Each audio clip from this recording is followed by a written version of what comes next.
First, a developing story in Washington, D.C., sending shockwaves across the nation. In the last 2 hours, an unprecedented leak suggests a majority of Supreme Court justices favor overturning Roe v. Wade, and a large crowd is starting to gather outside the high court right now. This is something you're probably seeing on social media and we'll hear a lot about tomorrow. So let's bring in Teresa Woodard for more on this reporting from the publication Politico. All right, Teresa, what happened tonight? Well, Chris and Cynthia, let's start with the fact that Supreme Court scholars are stunned by reports that this document was leaked, something that does not appear to have ever happened before. Politico says it obtained a 98-page document. They say it is a draft of a Supreme Court opinion written back in February. Now, according to the document, the majority of justices voted at that time to overturn Roe v. Wade. That is, of course, the 1973 decision that gives women a legal right to an abortion. Important perspective everyone needs to know tonight. First, this is not a final opinion. It is a draft.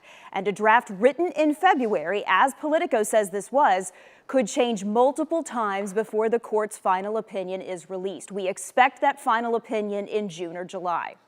Also, Politico's headline says justices already voted to overturn Roe, but the article cautions that vote was taken in February, that justices can and sometimes do change their votes, and that multiple drafts can be written until days before that final decision comes down.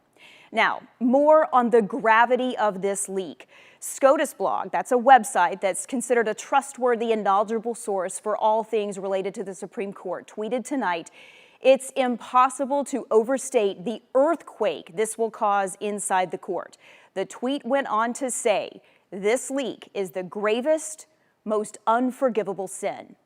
Now, legal scholars have always said Roe v. Wade was decided on shaky legal ground, and for many years, some of them believed it could be overturned. That is why advocates have been pushing Congress to pass a law protecting the right to an abortion. Chris? And Teresa, bring this home a bit. What are some of the potential implications for providers here in Texas? Well, Texas lawmakers did pass what's called a trigger law last session, and that means if Roe is overturned, 30 days later, performing an abortion in Texas will become a felony.